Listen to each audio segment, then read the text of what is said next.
Hai teman-teman, perkenalkan nama saya Damar Sega dengan NIM 221-2010. Di video kali ini kita akan membahas tentang mesin fluida, dan video ini saya buat untuk memenuhi tugas praktikum presentasi mesin yang diasuh oleh Marciemi Ceraskevas. Nah teman-teman, sebelum kita masuk terlalu dalam, tentu kita akan bertanya-tanya apa itu mesin fluida. Nah, mesin fluida adalah alat atau sistem yang dirancang untuk mengubah energi fluida seperti air, udara, atau gas menjadi energi mekanik atau sebaliknya. Mesin ini menggunakan prinsip-prinsip mekanika fluida untuk menghasilkan gerakan atau energi dari fluida yang mengalir. Nah, dalam mesin fluida kita akan membahas beberapa bagian-bagian yang terkait dalam mesin fluida tersebut. Yang pertama adalah impeller. Impeller adalah komponen yang berputar yang digunakan dalam mesin fluida seperti pompa dan turbin untuk meningkatkan tekanan atau energi fluida. Impeller bekerja dengan cara mengubah energi mekanik yang diberikan oleh motor menjadi energi fluida melalui aliran fluida yang dipercepat atau dipindahkan. Ada beberapa fungsi impeller. Yang pertama, mengubah energi mekanik menjadi energi fluida. Dalam turbin, impeller mengubah energi kinetik yang berasal dari pembakaran atau aliran gas menjadi energi mekanik. Yang kedua, mendorong fluida. Dalam pompa, impeller berfungsi untuk mendorong cairan atau gas dari satu tempat ke tempat yang lain, meningkatkan aliran dan tekanan fluida. Yang ketiga, meningkatkan kecepatan fluida. Impeller memberikan energi pada fluida untuk meningkatkan kecepatan. Yang kedua, turbin Pelton. Turbin Pelton adalah jenis turbin air yang termasuk dalam kategori turbin impulse yang dirancang untuk memanfaatkan energi kinetik air berkecepatan tinggi untuk menggerakkan sudut-sudut turbin. Turbin Pelton memiliki prinsip kerja. Yang pertama, nozzle. Mengarahkan air bertekanan tinggi dilepaskan melalui satu atau lebih nozzle dalam bentuk jet. Yang kedua, jet air mengenai sudut turbin. Air menghantam sudut berbentuk sendok atau bucket yang membagi aliran air menjadi dua arah untuk memaksimalkan transfer energi. Yang ketiga, konversi energi. Energi kinetik air berubah menjadi energi mekanik memutar roda turbin. Yang keempat, poros turbin. Energi mekanik dari turbin dikonversi menjadi listrik melalui generator. Yang ketiga, pompa sentrifugal. Pompa sentrifugal adalah jenis pompa yang menggunakan gaya sentrifugal untuk memindahkan fluida. Pompa ini banyak digunakan dalam berbagai industri seperti pengolahan air, pertanian, minyak dan gas, serta sistem HVAC.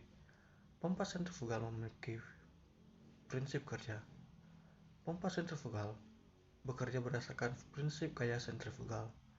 Ketika impeller berputar, fluida yang masuk ke dalam pusat impeller akan terdorong keluar melalui sudut-sudut impeller yang berkecepatan tinggi.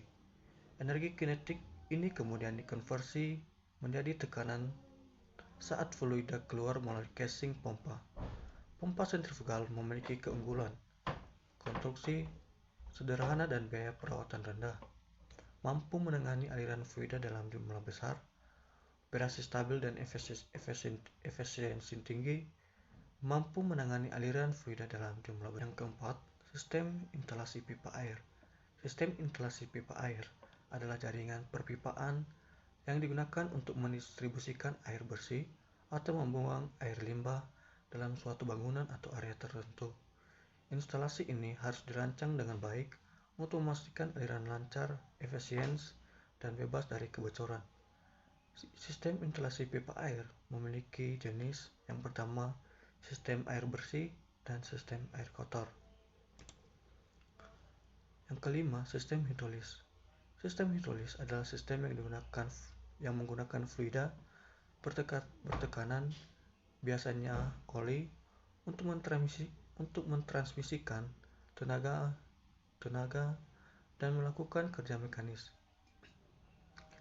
Teknologi ini banyak digunakan pada alat berat, industri manufaktur, otomotif, dan penerbangan, karena kemampuannya dalam menghasilkan gaya besar dengan efisien tinggi. Sistem hidrolis memiliki jenis-jenis. Yang pertama, sistem hidrolis terbuka. Fluida kembali ke tangki melalui jalur terbuka saat akuator tidak bekerja. Umumnya digunakan pada peralatan yang membutuhkan aliran fluida terus-menerus. Contohnya, sistem hidrolis pada traktor pertanian. Yang kedua, sistem hidrolis tertutup. Fluida bersirkulasi dalam sistem tanpa kembali langsung ke tangki. Lebih efisien dan cocok untuk sistem yang membutuhkan tekanan tinggi. Contohnya, alat berat seperti ekskavator dan forklift.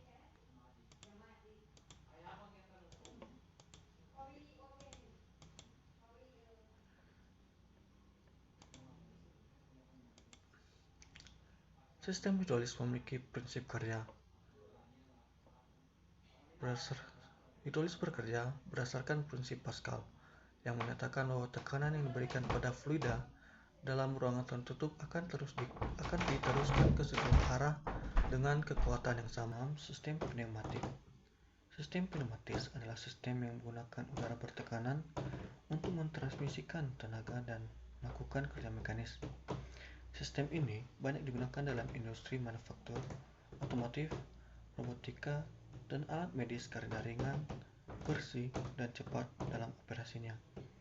Prinsip kerja pneumatis bekerja berdasarkan hukum Pascal dan Boyle. Prinsip Pascal, tekanan yang diberikan pada fluida atau udara dalam hal ini dalam ruangan tertutup akan diteruskan ke segala arah dengan kekuatan yang sama.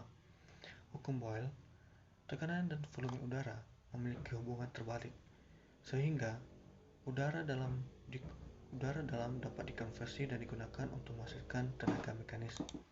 Yang ketujuh, sistem instalasi pipa udara.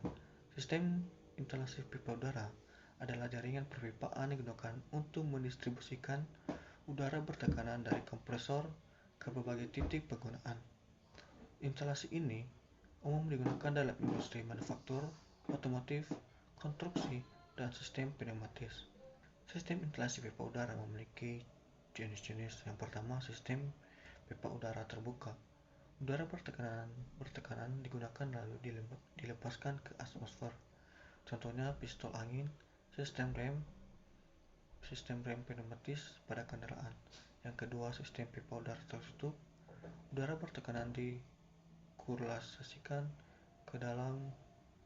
kembali ke dalam sistem. Contohnya pabrik yang menggunakan sistem pneumatis otomatis.